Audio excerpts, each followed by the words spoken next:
يهده الله فلا مضل له ومن يضلله فلا هادي له ونشهد أن لا إله إلا الله وحده لا شريك له ونشهد أن محمدا عبده ورسوله الذي أرسله بالحق بشيرا ونذيرا وداعيا إلى الله بإذنه وسراجا منيرا أما بعد فقد قال الله تعالى في كلامه المجيد والفرقان الحميد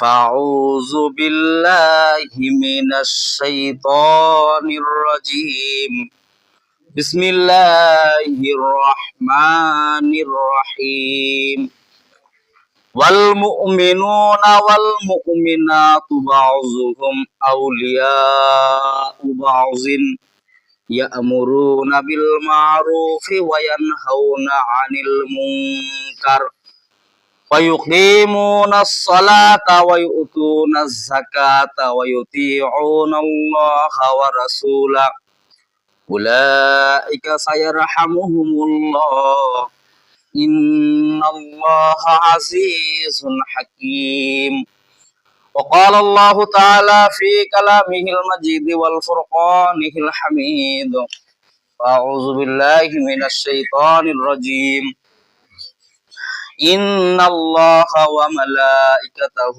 يصلون على النبي يا أيها الذين آمنوا صلوا عليه وسلموا تسليما সকলে দরুদ ইব্রাহিম পড়ি আল্লাহুম্মা সাল্লি আলা মুহাম্মাদ ওয়া আলা আলি মুহাম্মাদ কামা সাল্লাইতা আলা ইব্রাহিম ওয়া আলা আলি ইব্রাহিম ইন্নাকা হামিদুম মাজিদ আল্লাহুম্মা বারিক আলা মুহাম্মাদ ওয়া আলা আলি মুহাম্মাদ কামা বারাকতা আলা ইব্রাহিম ওয়া আলা আলি ইব্রাহিম ইন্নাকা হামিদুম মাজিদ اللهم صل على محمد وعلى آل محمد كما صليت على إبراهيم وعلى آل إبراهيم إنك حميد مجيد اللهم بارك على محمد وعلى آل محمد كما باركت على إبراهيم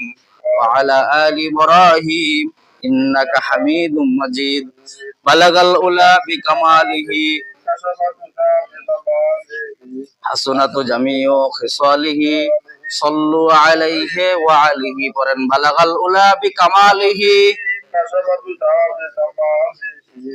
হাসনাতু জামিউ খিসালিহি সাল্লু আলাইহি ওয়া আলিহি রাহে মেরে মাসকান হাওয়ালি কাবা বনে মেরে মদফান দিয়ারে মদিনা বালাগাল উলা বিকামালিহি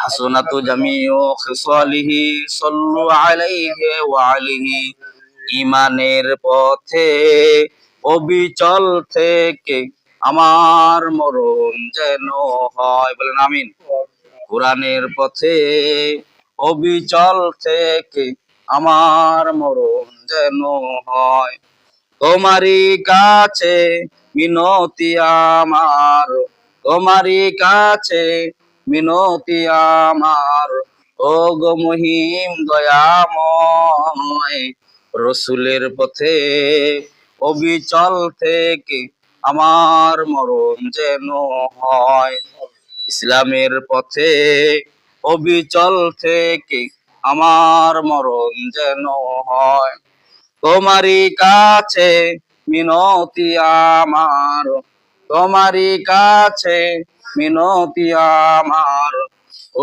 গো মহিম দয়াময় রসুলের পথে অবিচল থেকে আমার মরণ যেন হয় আমিন আলহামদুলিল্লাহ সমস্ত প্রশংসা সেই মহান রব্বুল আলামিনের যিনি জুমাদুস সানির দ্বিতীয় জুমায় শরীক হওয়ার তৌফিক দান করলেন সেই মহান দরবারে আমরা শুকরিয়া জ্ঞাপন করি আমরা সকলেই বলি আলহামদুলিল্লাহ জুমাদুস সানির পরে হলো তারপরে রজব মাস, তারপরে শাবান, তারপরে রমজান, মানে রমজান আর বেশি দিন নাই।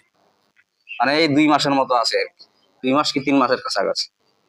এই সামনে আমাদের মাহে রমজান, মাহে রমজানের প্রস্তুতি হলো যে রমজান আসে মানুষদেরকে কি দেওয়ার জন্য বলেন দেখি, গুনাহ থেকে পাপ থেকে মোচন করার জন্য রমজান মাস সামনে আসে।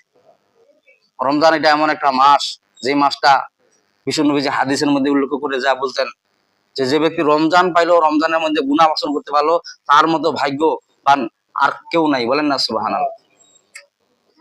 আজকে জুমার আলোচ্য বিষয় হলো মানব অধিকার। কি অধিকার? মানব অধিকার। গত জুমায় অগ্রসর হয়ে গেছে, আবার আজকে জুমার হক আদায় হলো মানব অধিকার। মানুষ আসলে কি অধিকার অর্জন করতে পারে?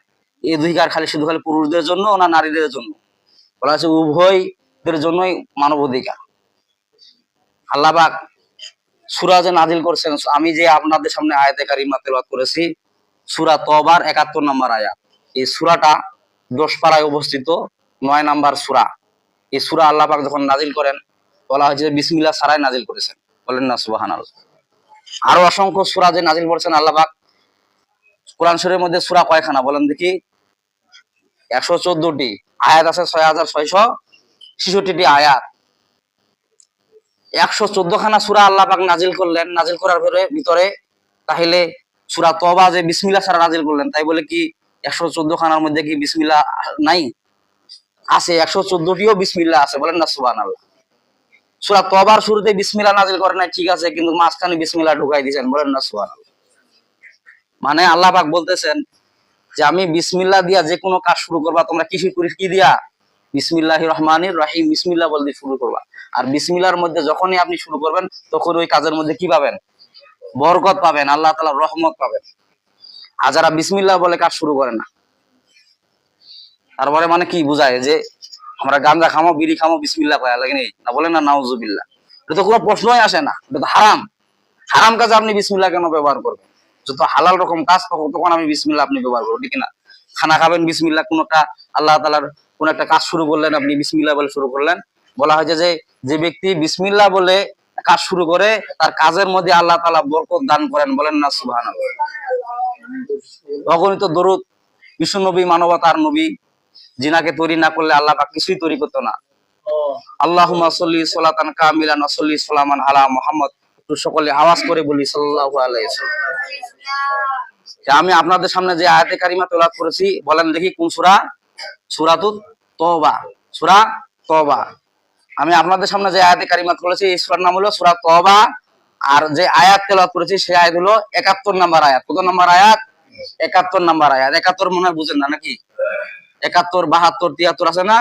আল্লাহ পাক বললেন যে ৭১ নম্বর আয়াত আল্লাহ পাক নাজিল করে দিলেন। কাদের জন্য নাজিল করে দিলেন বলেন দেখি?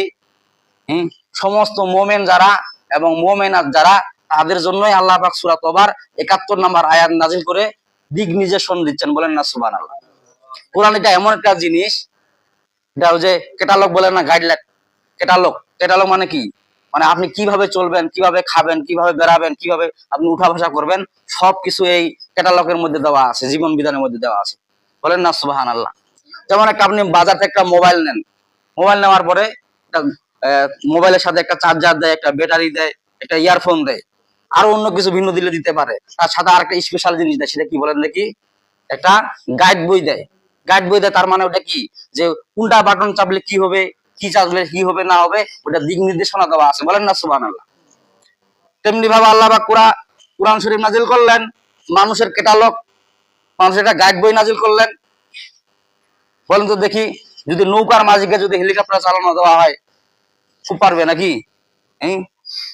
কারণ ওটা ওর অভিজ্ঞতা নাই। আবার ওই ওই কিবাকে যদি দেওয়া হয় নৌকা চালাবার জন্য, হিমশিম খায় ফেলাবে, কারণ যার যেটা অভিজ্ঞতা নাই সে সেটা কখনো চালাইতে পারবে না। আল্লাহ পাক ক্যাটালগ দিয়ে দিচ্ছেন, কোরআন আল বিধান দিচ্ছেন। আল্লাহ পাক বলছেন যে এই কোরআন দিয়ে তোমরা রাষ্ট্র চালাও, সবকিছু চালাও, শান্তিময় শান্তি পাওয়া যাবে, বলেন না সুবহানাল্লাহ।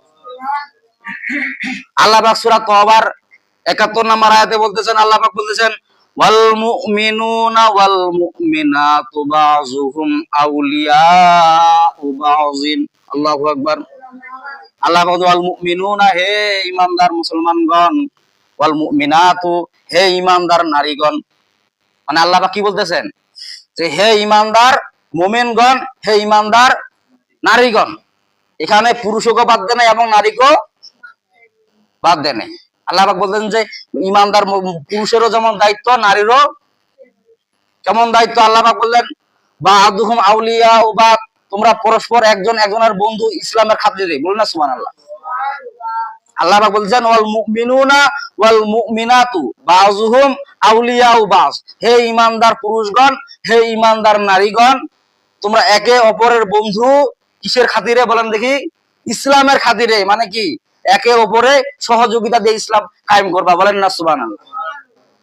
তার মানে কি পার্লামেন্টে ওই ওই নারী দিয়ে দাও নাকি? এটা বুঝাচ্ছেন নাকি? না, এটা বুঝাচ্ছেন না। আল্লাহ পাক বলতেছেন যে ঘরের পরিবারের স্ত্রীরা যদি সংশোধন হয়, স্ত্রীরা যদি নামাজি হয়, তাহলে দেখবেন যে ওই ঘরের মধ্যে ছেলেপরাও নামাজি হবে। ঘরের মধ্যে স্ত্রী যদি বেপরদা হয়, বেনামাজি হয়, তাহলে ওই ঘরে কখনো মনে করেন যে এই হাফেজ আলেম তৈরি হবে না, অসম্ভব। নামাজিও তৈরি হবে না, ঠিক কিনা বলেন? পেটের মধ্যে খনি, যেটা মনে করেন যে এই ডিপ জল, এবং মনে করেন যে যারা ছবি করে কাল্পনিক, তাদের ঘরে সন্তান মনে হয় হাফেজ আলেম নাকি? আপনি খুঁজে দেখবেন শতকরা যারা ইমানদার নারী, তাদের গর্বে হাফেজ আলেম তৈরি হয়, বলেন না সুবহানাল্লাহ। তাদের গর্বে নামাজি তৈরি হয়। আল্লাহ পাক ওই কথাই বলতেছেন ওয়াল মুমিনুনা ওয়াল মুমিনাতু বাযুহুম আউলিয়াউ বাযিন ওয়াল মুমিনুনা, হে ঈমানদার মুমিনগণ। এখানে আল্লাহ জুমার সিগা ব্যবহার করলেন। ওয়াল মুমিনাতু, এখানে মুয়ান্নাসের সিগা ব্যবহার করলেন, মুযাক্কার এবং মুয়ান্নাস। মানে মুযাক্কার মানে পুরুষ আর মুয়ান্নাস হলো নারী। আল্লাহ পাক বলতেছেন সূরা তওবার ৭১ নম্বর আয়াতে বলতেছেন পুরুষ মুমিনগণ এবং পুরুষ নারীগণ বাযুহুম আউলিয়াউ বাযিন, তোমরা পরস্পর একজনের বন্ধু ইসলামের খাতিরে, মানে উপকার করার জন্য, বলেন না সুবহানাল্লাহ। পুরুষকে যেমন শাসন করতে হবে ছেলেদেরকে, নারীদেরকেও তেমন শাসন করতে হবে। তাইলে দুটা সমন্বয় যখন কাজ চলবে, তখন কি হয়ে যাবে বলেন দেখি? ইসলাম কায়েম হয়ে যাবে। ঘরের পরিবারের সন্তানরা কি হবে বলেন দেখি? ঘরের পরিবারের সন্তানরা আল্লাহ